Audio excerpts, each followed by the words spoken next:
നിയമം അനുസരിച്ച് പണ്ട് നമ്മുടെ നരുന്ത് തോള് കയറി എന്നിട്ട് വിളിച്ചില്ലേ, മര്യാദയ്ക്ക് മര്യാദയ്ക്ക് മര്യാദയ്ക്ക് ജീവിച്ചാൽ ഞങ്ങളുടെ നാട്ടിൽ ജീവിക്കാം. അത് നരുന്ത് വിളിച്ചു പറഞ്ഞ് നമ്മൾ മറന്നിട്ടില്ലല്ലോ അല്ലെ? മര്യാദയ്ക്ക് മര്യാദയ്ക്ക് മര്യാദയ്ക്ക് ജീവിച്ചാൽ ഞങ്ങളുടെ നാട്ടിൽ ഇതാണ് പിന്നെ ഓരോ ഗ്രാമങ്ങളിൽ നിന്നും സാധാരണക്കാർ പറയുന്നത്. മതങ്ങൾ തമ്മിൽ ഭിന്നിക്കാനുള്ള ഒരു വിഷയമാകരുത്, വിഷയമായി പോകുന്നതല്ലേ. ഇപ്പൊ വന്ന് മുസ്ലിം സമൂഹം എതിർഭാഗത്തേക്ക് വരികയാണ്. ഞാൻ നേരത്തെ പറഞ്ഞില്ലേ, ഞങ്ങൾക്ക് പരാതിയുമായി വന്നത് ഹംസയാണ്. എന്റെ ഭൂമി ഇതാ വഖഫ് ബോർഡ് നോട്ടീസ് തന്നതുകൊണ്ട് കൊടുങ്ങല്ലൂരിൽ ഒരു ഹംസ മുനമ്പത്ത് വന്നിട്ട് ഞങ്ങൾക്ക് നോട്ടീസ് തന്നാ പോയത്. അത് രസം, ഈ ഹംസയുടെ വല്യപ്പ അവിടെ എത്രയോ ആയിരക്കണക്കിന് ഏക്കറുടെ ഉടമസ്ഥതയുണ്ട്. വല്യപ്പ അങ്ങോട്ടിപ്പോ 10 സെന്റിലാണ് ജീവിക്കുന്നത്. ആ 10 സെന്റിന്റെ മുകളില് വഖഫ് ബോർഡ് അവകാശം ഉന്നയിച്ചു. ഭസ്മാസുരന് വരം കൊടുക്കുക എന്നൊക്കെ കേട്ടിട്ടുണ്ട്. അതിപ്പോ എന്താണ് ഇപ്പൊ യഥാർത്ഥത്തിലാണ് കണ്ടു. ഇതിന്റെ ഭവിഷ്യത്ത് എല്ലാവരും അനുഭവം. അതുകൊണ്ടാണ് എല്ലാറ്റിനും അപ്പുറം ഈ കാടൻ നിയമം റദ്ദ് ചെയ്തേ മതിയാകൂ എന്ന് നമുക്ക് പറഞ്ഞു. കാരണം ആര് മേലിക്കും ഇത് കടന്നു വരാം, ആര് മേലിക്കും. ഇന്ന് എന്റെ ആണെങ്കിൽ നാളെ നിങ്ങളുടെ ആയിരിക്കും. കിടക്കുന്ന നമ്മുടെ കിടപ്പാടത്തിന് സ്വൈരമില്ലെങ്കിൽ.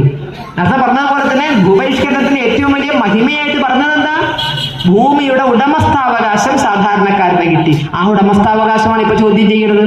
പിന്നെ എന്ത് നവോത്ഥാന കേരളത്തിൽ നടന്നത്, എന്ത് വിപ്ലവ കേരളത്തിൽ നടന്നത്? എന്നൊക്കെ പിന്നെ ഗോവിന്ദൻ പറഞ്ഞ ജന്മി എന്നൊരു വർഗത്തെ ഞങ്ങൾ ഇല്ലാതാക്കി. ഞങ്ങൾ ജന്മി എന്നൊരു വർഗത്തെ എന്നിട്ട് പത്രസമ്മേളനത്തിൽ പറഞ്ഞതാ, കേരളത്തിൽ ഞങ്ങൾ ഒരു വർഗത്തെ ഇല്ലാതാക്കി. ഏത് വർഗത്തെ എന്ന് പത്രക്കാരോട് എടുത്തെടുത്ത് ചോദിച്ചിട്ട് ജന്മി എന്ന വർഗത്തെ ഇല്ലാതാക്കിയില്ല സഖാവേ.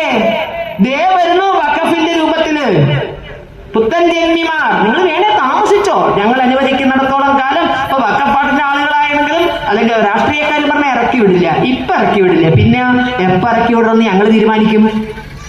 ഇപ്പൊ ഇറക്കി വിടില്ല, എപ്പ ഇറക്കി വിടണമെന്ന് ഞങ്ങൾ തീരുമാനിക്കും.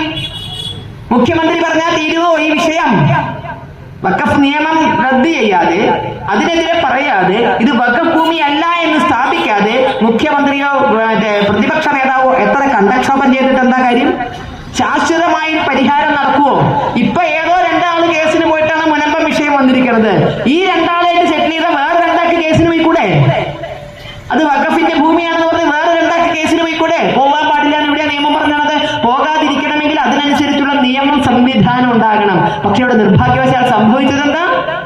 വഖഫ് നിയമ ഭേദഗതിക്കെതിരെ 140 MLA-മാരും ഒരുമിച്ച് പ്രമേയം പാസാക്കി കേരളത്തിൽ. വഖഫ് ഭേദഗതിക്കെതിരെ മുനമ്പം അടക്കമുള്ളവരുടെ കണ്ണീരിവിടെ വീഴുമ്പോഴും ഒരു പിടി മുസ്ലിം വോട്ടിന് വേണ്ടി ഈ നെറികേട് കാണിച്ച ഈ 140 MLA-മാരെ എന്ത് ചെയ്യണമെന്ന് ആരാ തീരുമാനിക്കട്ടെ?